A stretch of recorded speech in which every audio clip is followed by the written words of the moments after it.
आता 9 दिवस उपवासामध्ये काय बनवायचं? रोज रोज तर खिचडी खाऊ शकत नाही. मग चला बनवा असे झटपटीत, कुरकुरीत, क्रंची, क्रिस्पी उपवासाचे मेंदू वडे. चला रेसिपी पाहूया. कसे आहेत? कुरकुरीत मस्त एकदम. मी इथे अर्धी वाटी साबुदाणे घेतलेले आहे आणि ते थोडेसे भाजून मिक्सरमध्ये वाटून घेते.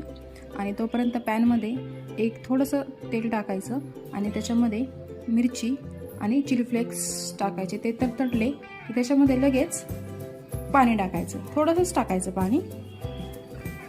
आणि पाण्याला उकळी आली की लगेच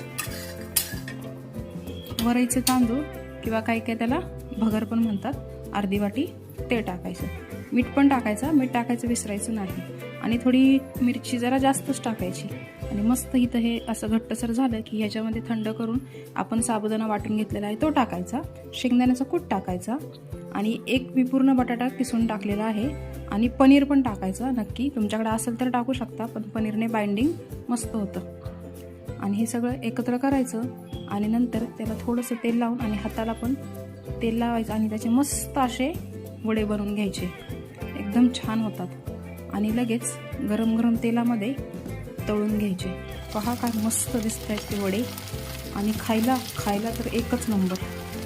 मी इथे बनवेपर्यंत पण मुलांना दम नव्हता.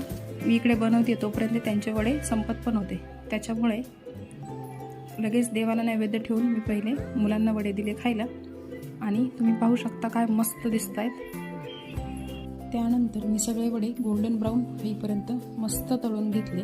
आणि हे वडे तुम्ही शेंगदाण्याची चटणी किंवा दह्याबरोबर खाऊ शकता. नुसतेही खाल्ले तरी एकच नंबर लागतात. अगदी भन्नाट रेसिपी आहे, नक्की ट्राय करून पहा. आणि व्हिडिओ आवडला असल्यास सबस्क्राईब करा नवीन नवीन रेसिपीसाठी. थँक्यू.